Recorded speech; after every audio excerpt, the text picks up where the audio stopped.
en contexto qué es lo que vamos a hablar hoy día, porque igual este tema lo estaba enseñando hace unos meses atrás y debido a que está ocurriendo toda esta contingencia con el virus, ha sido difícil poder darle una continuidad. Así que hoy día quiero hablar sobre la evidencia de que los escritores del Nuevo Testamento son los escritores, digamos, los que vieron a Jesucristo con sus propios ojos. Ahora, ustedes se preguntarán, ¿por qué vamos a hablar esto? ¿Por qué es importante? Bueno, déjenme que desarrolle el tema y les voy a explicar por qué. Ya. Eh, Nosotros sabemos que la Biblia es el libro en el cual se basa nuestra fe.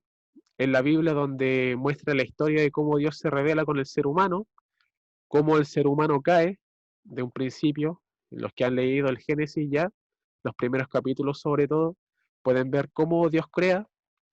Dios hace la tierra, ¿no es cierto? Separa las aguas de las aguas, eh, separa la tierra del agua y crea los animales y crea al ser humano. Adán y Eva, ¿no es cierto? No sé, esa historia la conocemos. Y después Adán y Eva caen. Luego pasan muchas historias con el pueblo de Israel y después llega la venida de Jesucristo, su primera venida, que se registra y sale en la Biblia.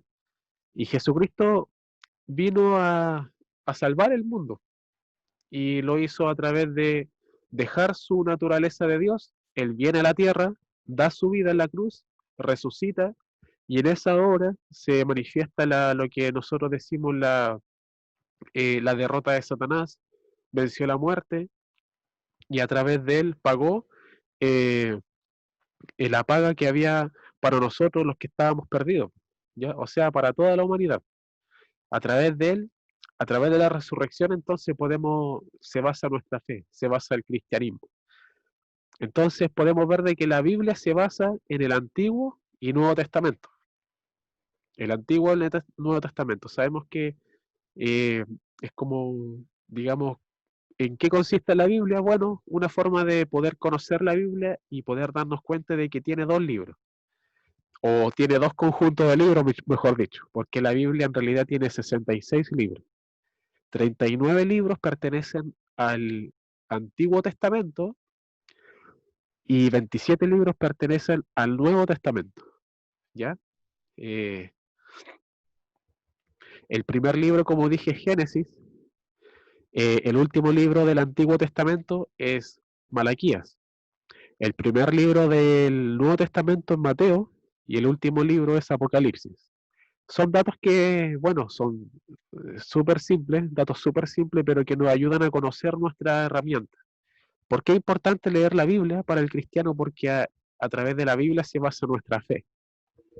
Si yo quiero conocer más de Dios y quiero fortalecer mi fe, yo tengo que eh, fortalecerlo a través de la lectura de la palabra de Dios. Porque a través de la lectura de la palabra de Dios, yo ahí tengo la enseñanza. Esa enseñanza que me permite cómo hacer la voluntad de Dios. ¿Qué es lo que Dios quiere de mí?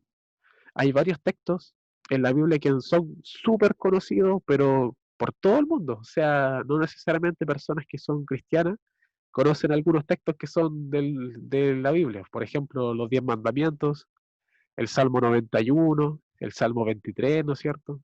El Juan 3:16, porque de tal manera amó Dios al mundo que ha dado su Hijo unigénito para que todo aquel que crea no se pierda, mas tenga vida eterna.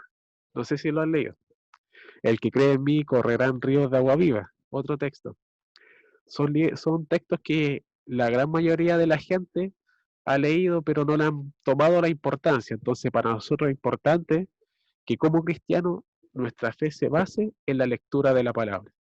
Eh, eh, y bueno, ¿por qué, por qué otra razón también tenemos que leer la palabra?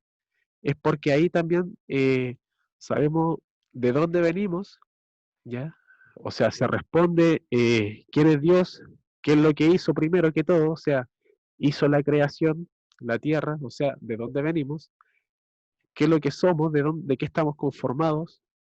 Somos una creación conformada por cuerpo, alma y espíritu, nosotros como ser humano, y qué es lo que se viene después. Jesucristo revela a través de digamos, sus parábolas qué es lo que se viene después para nuestras vidas. Así que con esto ya puedo explicar un poquito, una pincelada bien chiquitita de por qué es importante leer la Biblia y en qué se basa el cristianismo. Sin la resurrección de Cristo, como siempre digo, no habría cristianismo. ¿Ya? El cristianismo se funda con la resurrección de Cristo. ¿En qué libro aparece la resurrección de Cristo? En Mateo, en Marcos, en Lucas y en Juan. O sea, esos libros se conocen como los evangelios. ¿Ya? Mateo, Marcos, Lucas y Juan se conocen como los evangelios y son los 4 primeros libros del Nuevo Testamento. ¿Ya?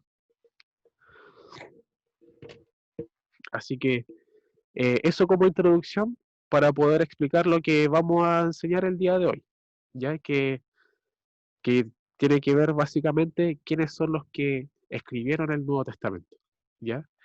Entonces, ya que los puse un poquito en contexto, voy a explicar entonces lo que vamos a hablar hoy día y que tiene que ver con la importancia del Nuevo Testamento.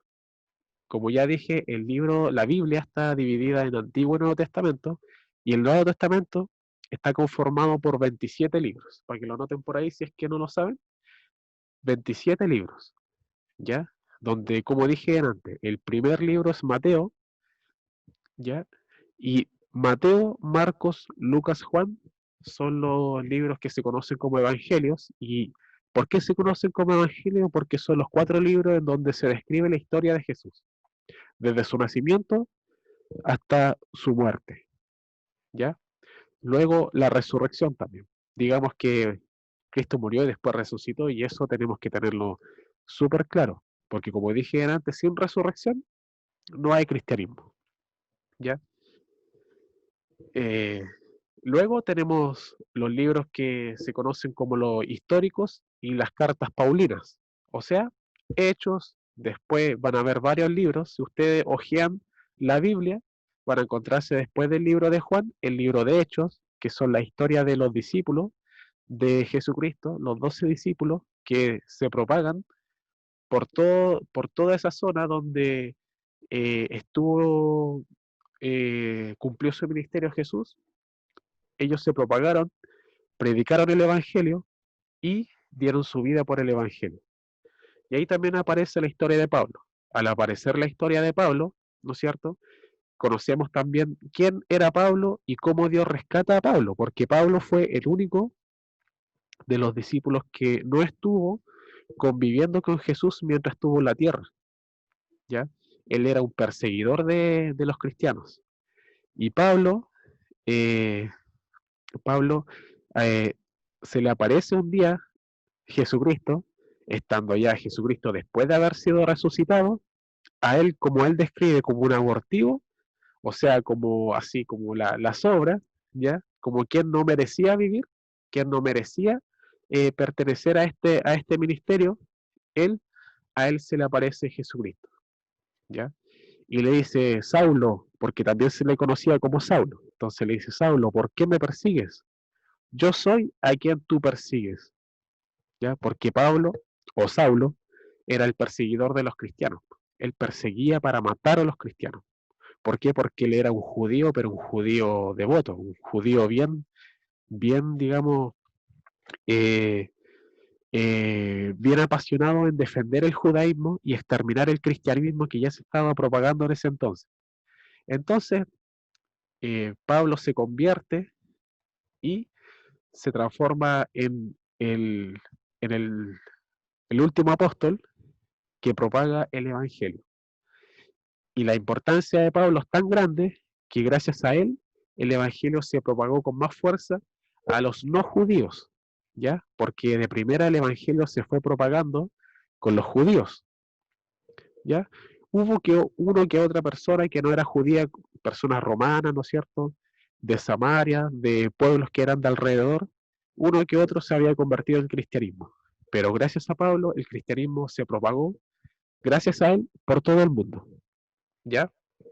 Comenzó, ¿no es cierto?, las ciudades de alrededor y se propagó, bueno, él propagó, dejó la semilla y crecieron iglesias gracias a que Pablo las fundó, ¿ya?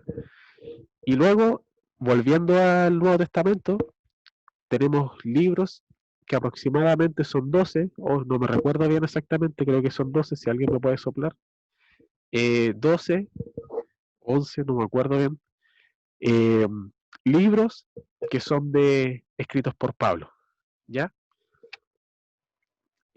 Entonces, la gran mayoría de los libros del Nuevo Testamento pertenecen a Pablo, ¿ya? 3, 4, 5, 6, 7, 8, 9, 10, 11, 12, 13. 13 libros pertenecen a Pablo.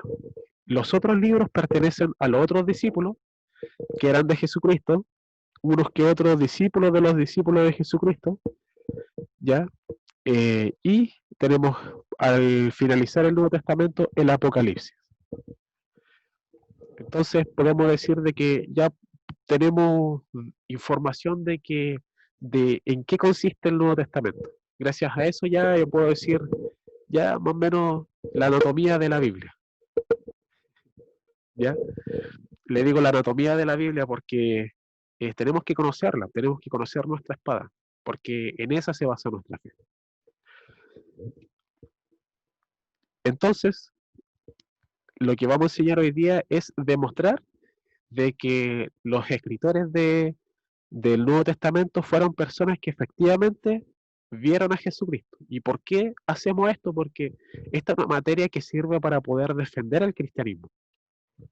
Porque hay muchos historiadores desde hace ya muchos años, digamos desde el último siglo, siglo XX, siglo XIX, siglo XX y ahora siglo XXI, que hablan de que el Nuevo Testamento es un libro escrito por personas fanáticas que quisieron inventar una religión para propagarlo en Roma, ¿ya? Lo cual, con las últimas clases que hemos visto de apologética, eso es falso, porque tenemos las pruebas de que efectivamente el cristianismo está basado en hechos reales. Si alguien le dice a ustedes, no, es que el Nuevo Testamento es un libro escrito por gente fanática, religiosa, judíos desertores que quisieron promover otra religión, eso es falso. Eso es falso porque Jesucristo efectivamente sí vivió, sí murió y sí resucitó. Eso lo vimos en unas clases pasadas y lo que vamos a ver hoy día es que efectivamente los escritores sí son testigos oculares de Jesucristo. Ellos vieron a Jesucristo, no hay duda, ¿ya? Así que le voy a pedir a todos que vayan habilitando sus micrófonos porque vamos a leer la Biblia, ¿ya? Vamos a leer el Nuevo Testamento, este maravilloso libro del cual yo le estoy describiendo. O mejor dicho, este maravilloso conjunto de libros que yo le estoy describiendo, ¿ya? Y que vayan habilitando sus micrófonos y vamos a ver de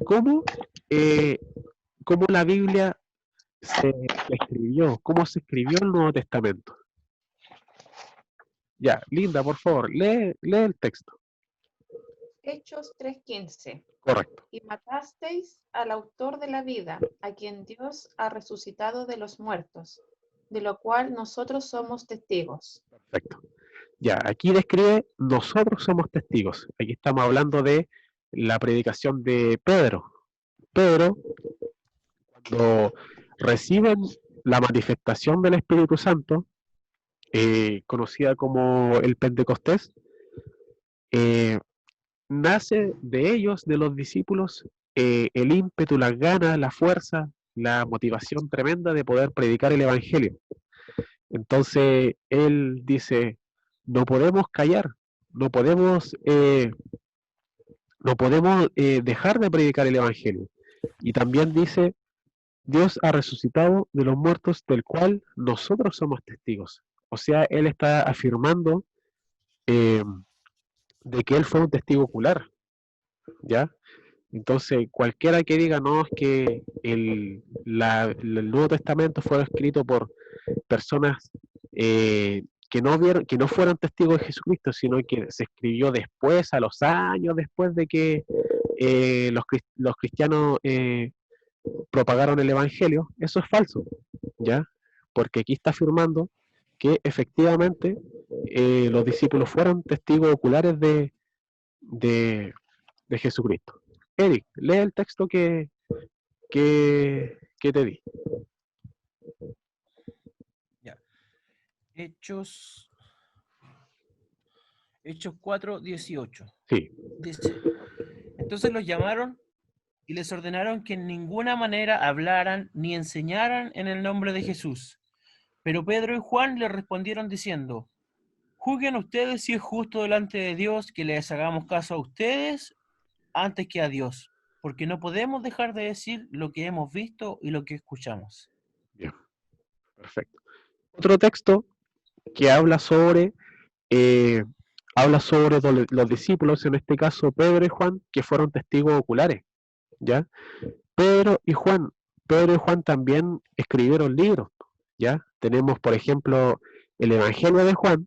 Juan escribió el Evangelio, su perspectiva de cómo vivió la experiencia de Jesucristo. Y Juan después, en la historia de Hechos, se afirma de que él fue testigo. Y este relato, quien lo escribió fue Lucas, ¿ya? Lucas es el autor del libro de Hechos. Por lo tanto, él tiene el testimonio. Si es que él no estuvo ahí, él recogió la información de que Juan y Pedro fueron juzgados por los judíos de aquella época, del cual los perseguían, y describían de que ellos no podían callar lo que hemos conocido y oído porque lo hemos visto. Nosotros vimos a Jesucristo. Entonces afirma de que ellos fueron testigos oculares, ¿ya? Yo voy a leer Primera de Pedro 5:1.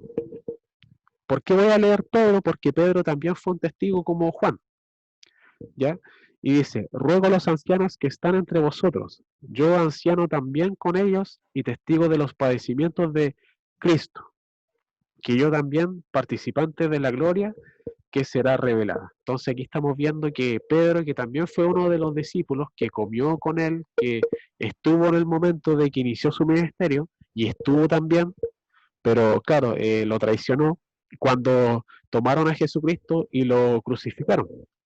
Lamentablemente Pedro en ese momento en su cobardía lo negó, pero, eh, pero Pedro afirma acá de que él fue testigo ocular de los padecimientos de Cristo. En el libro de Pedro, Pedro tiene dos libros en el Nuevo Testamento, Primera y Segunda de Pedro, ¿ya?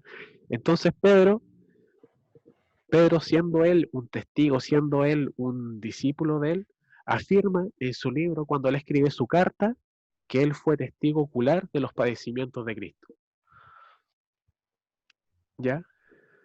Entonces, él tenía todas las de perder, porque el cristianismo era perseguido en los primeros años en Roma. Por lo tanto, decir abiertamente yo afirmo ser cristiano, él no iba a ganar nada, no iba a ganar una mejor reputación, él no iba a ganar eh, el respeto, al contrario, ellos arriesgaban la vida por decir de que eran cristianos. Los primeros dos textos que ustedes leyeron están en el contexto de que a ellos por predicar el evangelio eran perseguidos, eran tomados, ¿ya? Y arriesgando de que los matasen por predicar el evangelio. ¿Y qué es lo que leyeron? De que no iban a callar lo que ellos habían visto y oído, ¿ya? Entonces ellos fueron testigos oculares de lo que vieron. Ellos vieron a Jesucristo, ¿ya? Y en el caso de Pedro, por ejemplo, el texto que leí recién, aquí él también afirma, yo fui testigo de Jesucristo, fui testigo de su padecimiento, ¿ya? No son los únicos textos que hablan de que hubieron testigos oculares, ¿eh? Así que vamos a seguir leyendo más textos. Voy a leer ahora yo, 1 Corintios 15, 3, 8, y ustedes después van a leer los textos que yo les voy a dar, ¿ya? Dice, 1 Corintios 15, 3, 8. Anótenlo, pero no lo busquen para que puedan escuchar lo que yo voy a leer, ¿ya? Y no perdamos tiempo. Cristo murió por nuestros pecados, conforme a las Escrituras, y que fue sepultado y que fue, perdón, y que fue sepultado, que resucitó al tercer día conforme a las escrituras, y que apareció a Cefas. Cefas es Pedro, por si acaso, ¿ya? Y que apareció a Cefas, después a los 12. Creo que Cefas está en griego o arameo, no recuerdo bien, pero quiere decir Pedro, Arameo. ya, en arameo, gracias. Arameo Cefas y griego Petro. Perfecto, gracias, Gil. ¿Ya?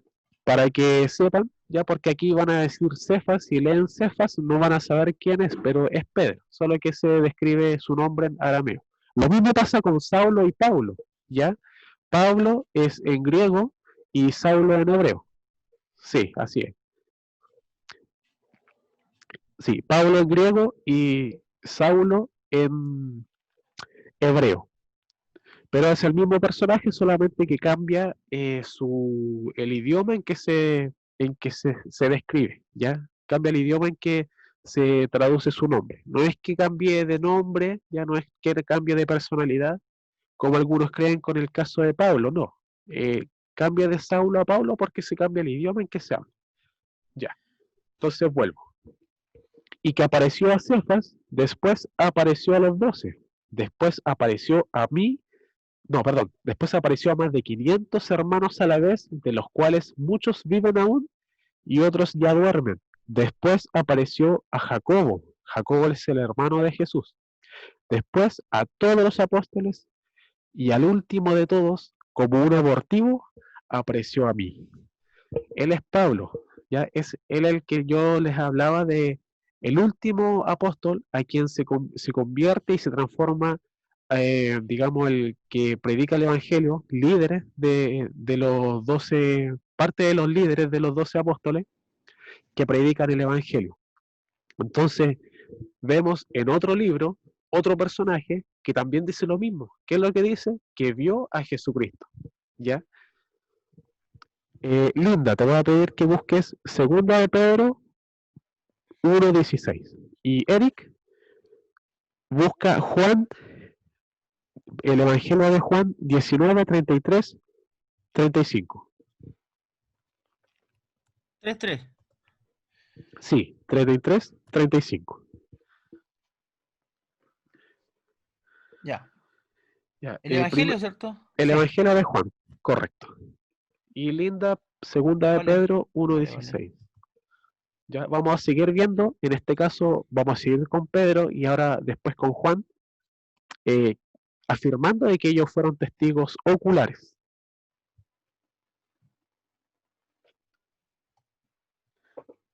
Ya, ¿lo encontraste, Linda? Sí. Ya, por Sí. favor.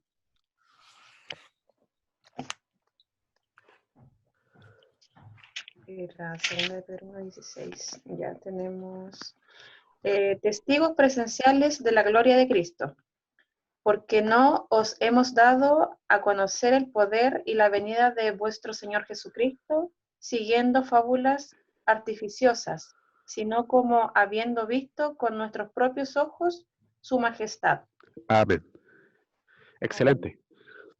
Nuevamente Pedro afirma, arriesgando su vida, con todas las de perder, sin querer hacer ninguna propaganda a ninguna religión nueva, ¿ya? Con todos sus defectos y sus virtudes, tal como conocemos a Pedro, él describe sin ningún interés, salvo el de predicar el Evangelio, que él fue testigo ocular, ¿ya? Por lo tanto, podemos concluir también de que el que escribió el libro de Segunda de Pedro fue justamente Pedro. ¿Por qué digo esto? Que suena obvio, ¿no es cierto? Suena, obviamente, si dice Pedro es porque lo escribió Pedro. Bueno, porque también existen muchas teorías de incluso teólogos que son arqueólogos e historiadores que afirman de que estos libros no lo escribieron los discípulos, ya no lo escribieron los apóstoles. ¿Por qué? Porque se cree de que en base al contexto histórico, porque se han perdido los escritos originales también, se cree también por la cantidad de años que pasaron para encontrar el primer hallazgo arqueológico de los libros, se cree de que no fueron ellos. Pero en las clases anteriores ya demostramos con evidencia de que los autores de estos libros fueron los discípulos, fueron los apóstoles, ¿no es cierto? Fueron testigos oculares y presenciales de Jesucristo, ¿ya? Por lo tanto, hay una evidencia mucho más contundente de que efectivamente el cristianismo el Nuevo Testamento fue escrito y se basa por escritores que vieron y participaron del ministerio de Jesucristo. Por lo tanto, nuestra fe no tiene por qué ponerse en duda, y el cristianismo no tiene por qué ponerse en duda, porque el Evangelio sí fue escrito por los mismos promotores del Evangelio, los mismos testigos presenciales y oculares de Jesucristo. Y eso le da mucho más realce, le da credibilidad. ¿Ya? Y esto tenemos que tenerlo bien claro. Es bueno que tengamos preguntas, es bueno que pongamos en cuestión también nuestra fe, pero al ver la evidencia, ¿ya? Ver la evidencia a favor del cristianismo, eso fortalece nuestra fe, porque podemos decir en realidad, yo creo en algo verídico, ¿ya? Y eso le da más peso y credibilidad a las promesas que Dios hace en su palabra, ¿no es cierto? Ya, Eric, por favor, lee Juan, Ya, Juan 19:33. por favor, al 35. Pero cuando vieron a Jesús, como ya le vieron muerto, no le quebraron las piernas. Pero uno de los soldados le abrió el costado con una lanza, y luego salió sangre y agua. Y el que lo vio da testimonio, y su testimonio es verdadero, y él sabe que dice la verdad, para que ustedes también crean. Perfecto. En ese tiempo, los romanos cuando castigaban, y el castigo más severo para alguien que era enjuiciado era la crucifixión. La crucifixión, como sabemos todos, consiste en poner en una cruz a una persona con clavos en las manos y en los pies para que esa persona, para que esa persona eh, lentamente muriera, sufriera hasta que muriera, ¿ya? Por inhibición, ¿ya? Y aparte, la postura en que la persona está al momento de estar crucificada es una postura donde se le va bloqueando la zona respiratoria, de tal manera que la gran mayoría moría también ahogada. Si yo quiero, por ejemplo, inventar una religión en la cual mi líder fue un personaje que murió crucificado, yo lo que trataría de hacer es que describiera su muerte de la forma más creíble, la forma más común, ¿ya? Entonces yo no me voy a arriesgar a decir, por ejemplo, de que el líder murió crucificado, como todas las personas que mueren crucificadas, ahogadas y que después se le quiebran las piernas. Aquí en el texto se habla de que el soldado iba con un palo, ¿ya? Eh, a quebrarle las piernas. ¿Para qué era eso? Para que no se arrancaran las personas que eran crucificadas. Si yo quiero inventar una, una religión donde el líder muere crucificado, yo trataría también de ser lo más simple y lo más creíble y de escribirlo de la forma más común, cosa de que nadie lo cuestione, ¿ya? Sin embargo, aquí ocurren detalles que fueron poco inusuales. No cualquiera moría de la forma en que murió Jesucristo. Es más, Jesucristo fue, por lo que están los registros, el único personaje que murió de la forma en que murió Jesús. Porque no todos morían o sea, Jesucristo, a diferencia de las otras personas que morían crucificadas, él no murió ahogado, ¿ya? Él no murió ahogado, él murió porque se le reventó el corazón. Eso tiene un nombre, no recuerdo el nombre clínico de eso, ¿ya? Pero murió reventándosele el corazón, de tal manera que al momento de enterrarle, la estaca, por el lado del corazón salió agua y sangre.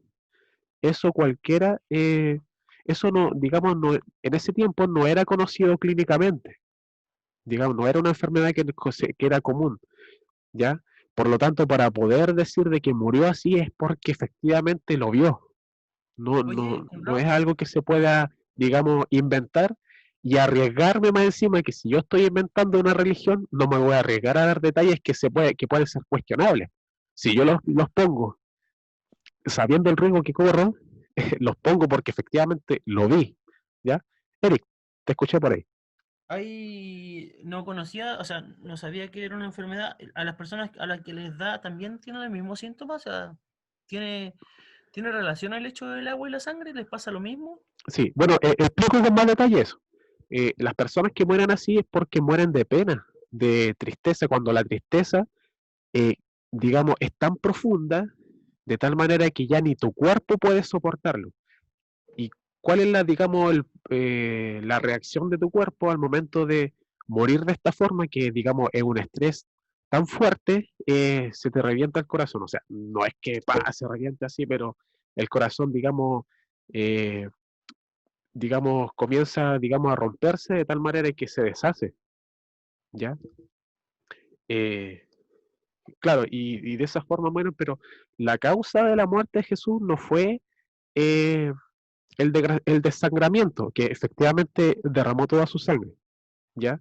Pero no fue porque perdió mucha sangre simplemente, sino por la pena, por la angustia, como yo el otro día hablaba también, sobre la tristeza y la soledad que padeció Jesucristo al momento de estar en la cruz. Eso terminó por matar a Jesucristo, ¿ya? Terminó por matar a Jesucristo. Y como les digo, si yo quiero inventar una religión, yo no corro riesgos y trato de describir el hecho de tal manera que sea simple y creíble, ¿ya? No me voy a arriesgar a dar detalles que a lo mejor van a ser cuestionables. Sin embargo, aquí estamos viendo hechos que son bastante inusuales, ¿ya? Bastante inusuales, que como dije, si yo la describo de tal forma, corriendo el riesgo de que sean cuestionables, yo la escribo así porque efectivamente lo vi, ¿ya? Y cuando yo describo algo que veo, a mí no me importa si me van a creer o no, a mí me importa describir lo que yo vi nomás. Y, y lo digo sin temor porque lo que yo vi fue verdad, ¿ya? Como dice el dicho, el que nada hace, nada teme. Si yo no estoy mintiendo, yo digo la verdad, muestro los hechos y listo. Ede, te vi por ahí, no sé si podrías leer un texto. Sí, Conrado. Ya. Ya, vas a leer Primera de Juan 1, versículo 1 y 2. Espérame. 1, 1 y 2. Sí, Primera de Juan. Sí. Primera de Juan. 1, Sí, del 1 al 3. del 1 al 2.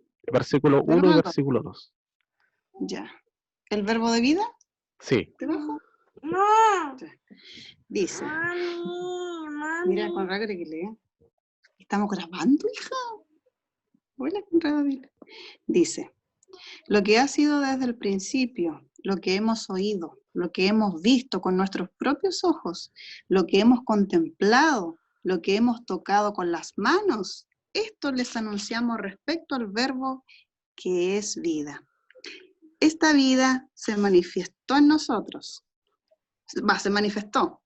Nosotros la hemos visto y damos testimonio de ella. Y les anunciamos a ustedes la vida eterna que estaba en el Padre y que se nos ha manifestado. Perfecto. ¿Se escuchó bien? Sí, excelente. Ya. Nuevamente se hace énfasis en lo que hemos visto, en lo que hemos oído con nuestros oídos, en lo que hemos visto con nuestros ojos, en lo que hemos oído, en lo que hemos contemplado y palparon nuestras manos tocantes al verbo de vida. O sea, se hace un énfasis de lo que yo estoy hablando, es porque lo viví, ¿ya? Se hace un énfasis de lo que yo estoy predicando, es porque yo fui testigo presencial. Pues, o sea, aquí Juan no solamente se arriesga a decir de que lo vio, sino que se arriesga a decir de que lo oyó, que lo tocó, lo contempló. Entonces se hace un énfasis que o sea, o eres muy mentiroso o de verdad fuiste un testigo presencial de Jesucristo, ¿no es cierto? Linda, vas a leer Lucas capítulo 1 del 1 al 2. Dedicatoria a Teófilo. Puesto que ya muchos han tratado de poner en orden la historia de las cosas que entre nosotros han sido ciertísimas, tal como nos lo enseñaron los que desde el principio lo vieron con sus ojos y fueron ministros de la palabra. Perfecto. Amén. Excelente. Ya, otra vez se hace un énfasis en que lo vieron con los ojos. Y también otro énfasis hace Lucas cuando dice cosas que entre nosotros han sido ciertísimas. O sea, aquí Lucas le dice a Teófilo que lo que está hablando no es una fábula, no es un supuesto, ¿ya? Él no está hablando de un rumor, sino que está hablando de algo que él lo fue a comprobar, porque aparte de eso, Lucas fue un, digamos, alguien que estuvo siempre viajando con Pablo y que además se puso no solamente a describir lo que él vio, sino también a averiguar acerca de la vida e historia de Jesucristo. Y lo describe muy bien. De hecho, se considera a Lucas como un historiador más de la historia antigua. Esto por los historiadores también que son, digamos, expertos en historia antigua. Lucas también se considera como un historiador serio. ¿Ya? No era un simplemente, a diferencia de los otros evangelios, que ellos simplemente describen lo que vieron. Obviamente le ponen una descripción seria, concisa, coherente, pero Lucas se esforzó en poder averiguar incluso antes de que naciera Jesucristo. Si ustedes leen el libro de Lucas, ustedes van a ver no solamente cuando nació Jesucristo, sino que cuando nació Juan el Bautista. Entonces, Lucas de verdad fue un historiador serio, y el énfasis que pone acá también no hay que menospreciarlo. Él dice cosas que han sido ciertísimas, o sea, lo que él vio es que él está diciendo de verdad lo que te estoy hablando, de verdad es verdadero, o sea, es cierto, es irrefutable, ¿ya? De hecho, disculpa, Lucas ¿Sí? no es testigo ocular, po, pero No, fue compañero de Pablo, conoció a los apóstoles, y una de las cosas que me llama harto la atención, que justo tú lo dijiste, es que creo que Lucas, si no me equivoco mucho, es el único que tiene los relatos del embarazo de María y el embarazo de la prima de María, y una de las cosas que él no podría haber sabido si no se fue a entrevistar a María son los cánticos que hizo María cuando vino el ángel, pues porque de qué sí, otra forma iba a saber qué fue lo que cantó ella. Fue una situación súper personal que ella misma tuvo que haberle dicho. perfecto, sí, buen dato. Efectivamente, él describe, como dice Eric, desde que estuvo el embarazo de María y el embarazo también de la madre de Juan el Bautista. Entonces, esos datos que, como dice Eric, ustedes lo pueden averiguar cuando lean el libro de Lucas, se van a encontrar con esos detalles que los otros libros no lo tienen. De hecho, el libro de Marcos empieza directamente con el Evangelio, o sea, con el ministerio de Jesús, ¿ya? Los otros libros, está claro, igual describen un poco la infancia. El libro de Juan igual se enfoca también bastante en el ministerio, pero Lucas es, digamos, el trabajo de Lucas fue un trabajo, eh, digamos, un trabajo de un historiador que fue a entrevistar, que fue a averiguar, o sea, es un trabajo serio, un trabajo de peso lo que hizo Lucas. ¿Ves? Em, Eric, te voy a pedir que leas eh, Hebreos 2:4, perdón, 2:3 y 4. Vale, ahí, acá lo tengo. Hebreos 2, 3 y 4. ¿Ya? Correcto.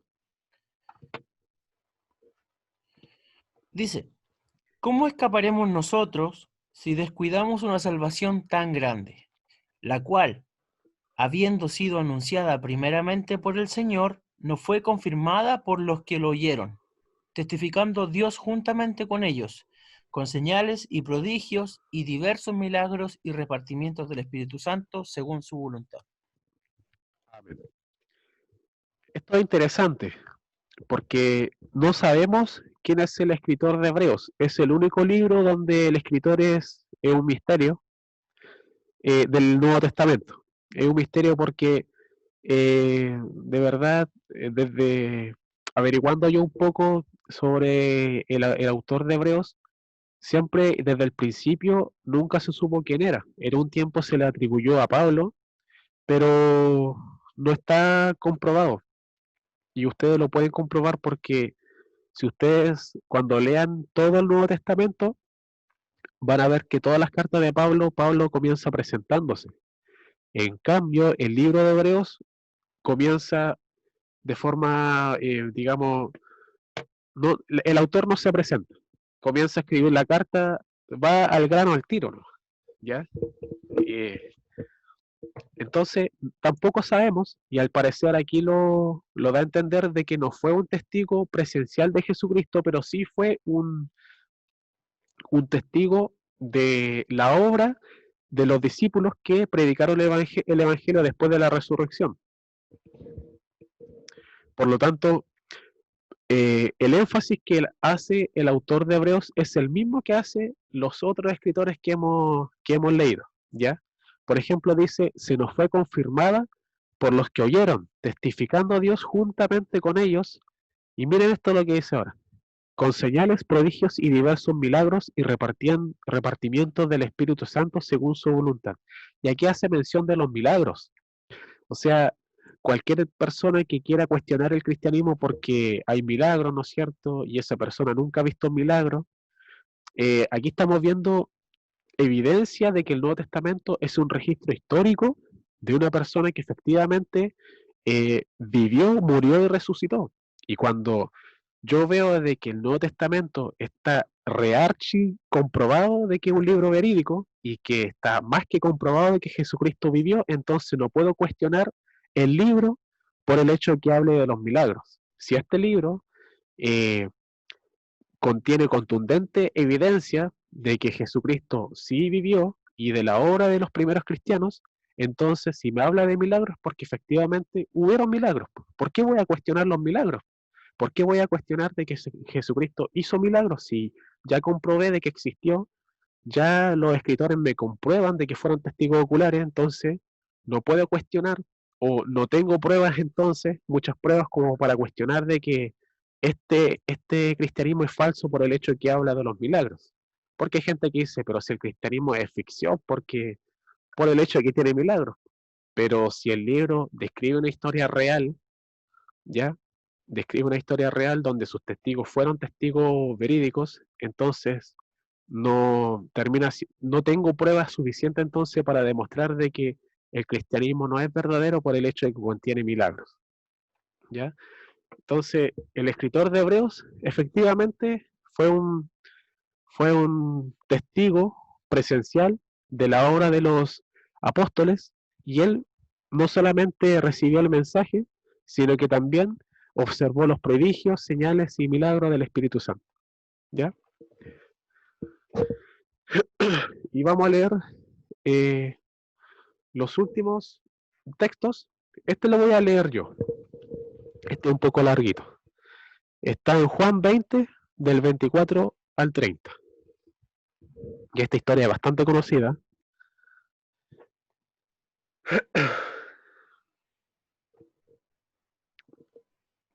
No es necesario que lo busquen, mejor anótenlo y yo lo leo para ir cerrando.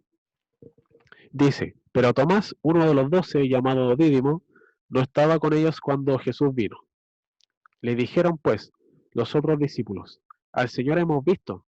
Y él les dijo, si no viere en uno de sus manos, no, si no viere en sus manos la señal de los clavos y metiere mi dedo en el lugar de los clavos y metiere mi mano en el costado, no creeré. 8 días después estaba otra vez sus discípulos dentro, y con ellos Tomás. Llegó Jesús, estando las puertas cerradas, y se puso en medio y les dijo, pasa vosotros. Luego le dijo a Tomás, pon aquí tu dedo, y mira mis manos, y acerca tu mano, y métela en mi costado, y no seas incrédulo, sino creyente. Entonces Tomás respondió, Él dijo, Señor mío y Dios mío. Jesús le dijo, porque has visto, Tomás, creíste. Bienaventurados los que no vieron y creyeron. Hizo además Jesús muchas otras señales en presencia de los discípulos, los cuales no están escritas en este libro. ¿Por qué pongo esta historia también? Que es la historia de Tomás, porque efectivamente, si estoy hablando de Juan, ya que es el libro donde estoy dando este texto, Juan también fue un testigo ocular. No hay duda, como vimos delante, de que Juan describe hechos que para poder describirlos los tengo que haber visto. Por lo tanto, pasa la prueba de que Juan fue un testigo ocular y está hablando la verdad. Por lo tanto, si Juan describe también la historia de Tomás, entonces la historia de Tomás también es verdad. Tomás, siendo un incrédulo, se transforma en creyente porque efectivamente él tuvo que comprobar con sus manos de que era Jesús, ¿ya? Entonces, puedo verificar de que efectivamente Jesús sí apareció a los discípulos y sí Tomás tuvo que comprobar con sus manos de que Jesús había resucitado. Por lo tanto, Jesús sí resucitó. Y esto lo digo porque son pruebas de que Jesús efectivamente resucitó y los discípulos efectivamente fueron testigos oculares y que efectivamente escribieron el Nuevo Testamento que tenemos en nuestras manos. Amén. Así que lo voy a dejar con eso el día de hoy. Espero que le haya gustado. No sé si alguien tiene una duda, consulta. Si alguien quiere hacer algún comentario,